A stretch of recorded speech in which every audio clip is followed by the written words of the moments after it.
resources or alluvials, anything that you can grind out, I think is going to be in high demand.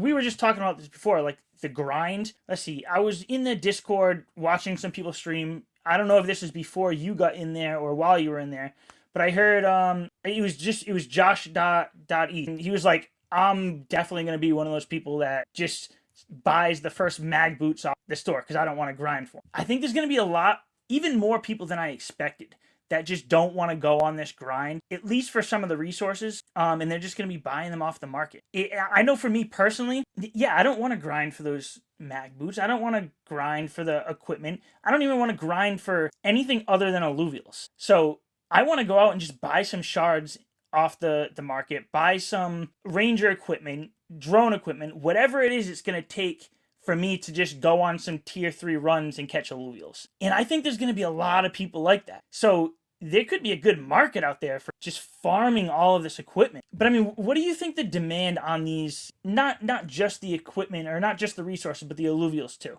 Like, do you think a lot of people are just going to want to buy these up, or are they going to be grinding for it? I'm worried that there's not going to be enough demand for the alluvials just because Arena is the only game that feeds that in, like feeds alluvials into it. And I've heard a lot of people argue that, like, well, some people like to collect them. I don't think that many people are just going to want to collect all of these alluvials, especially the ones that don't have good stats or aren't super rare or aren't hollow or dark hollow. But as for, like you were saying with the ranger equipment, I think for the first few months that is, if you are in a financial situation where you need to grind some money out, or you're in a third world country, I could definitely see this being that like, you know how the craze for third world countries for Axie was last cycle. I could see that being the craze this cycle until people make bot scripts, and I think that won't be for at least a month or two. But once that happens, it might be dead depending on the bot detection system that they have, because it's free to get into tier 0, right? That's the only unfortunate thing about it, is the botting stuff. But yeah, I think ranger equipment, especially in the first few months, is going to be super high demand, and then shards are going to be huge, especially now that they break and it's every time they fail, right? They break. So Yeah, I think that's going to be automatic. huge demand. There's going to be, especially the master shards, people are going to pay an arm and a leg for those, because nobody wants to be the guy that has the clip on YouTube that everybody's memeing where he lost out on a $50,000 JPEG. Or I guess it's not a JPEG. It's not. It's a MP4 file. But yeah, nobody wants to be that guy. So shards are going to be huge, I think. Even after there's no botting is going to bring down the price of shards, because you have to pay to get in anyways. Yeah. Not financial Exactly, advice. on those higher tiers. Yeah, and that does make sense about what you were saying about alluvials. Because, like I just said, like, my plan is probably to buy up the resources I don't want so I can spend my time catching the alluvials. Once I catch the alluvials, like, I want to catch them just for me. But you're right, if everybody's out there just wanting to catch these alluvials, only a certain percentage of them are being used for arena matches.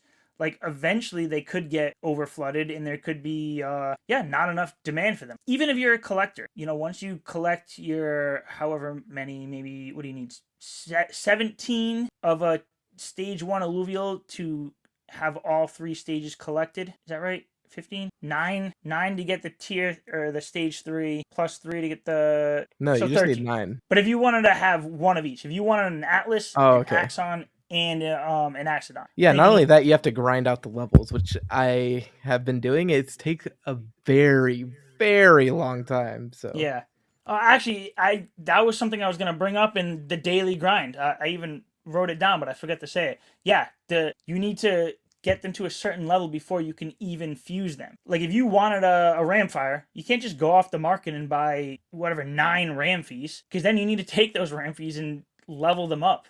Yeah. So there's going to be a big gap in the marketplace when you see a Ramfee level 1 versus a Ramfee level 30 or whatever it is that you might need it to fuse. You're going to be able to sell that level 30 for so much more, because it's going to be ready to fuse, and somebody might want to buy it to fuse rather than just buy it so they could grind themselves. Possibly another money-making method, though. Yeah, I mean, a little bit riskier. Not financial advice. None of this is financial advice. Yes, none of this is financial advice. This is money-making. Could all in go to theory. zero. Yeah, it's crypto. Yep. I doubt it, though. Illuvium forever.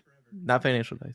But yeah, I'll be curious to see what it is. But seeing how things are just over the past few weeks, I do think the demand for almost every other resource is going to be higher than I expected, and the demand for the actual alluvials might be a little lower than I expected. We'll see soon enough. And actually, another thing you could bring up is just on the demand part. Like when you think about this, you're thinking about selling on the secondary, but I know there are already some people who are listing things and selling on the testnet secondary. So we might actually get a better idea of how these are gonna work over this next month. Because there are going to be people who are, I know there are people who are already grinding this out, and they want to see how far they can get in this next, what we might have 2 months playing this, or even longer. Like they're going to be listing these alluvials, trying to get more, even though you can get free testnet ETH basically. But yeah, I think by the end of this testnet, we'll have a really good idea of how the open beta is going to work, even though it's fake money and fake NFTs basically. We'll have very rough ideas because we'll be able to see drop rates and we'll be able to see how everything just flows together. You know what I mean? We'll have a Mm. very rough idea, but maybe it'll take us by surprise. Who knows? Yeah, I'm hoping that the team sees things like sees me struggling to catch these alluvials and makes them a little easier to shoot down.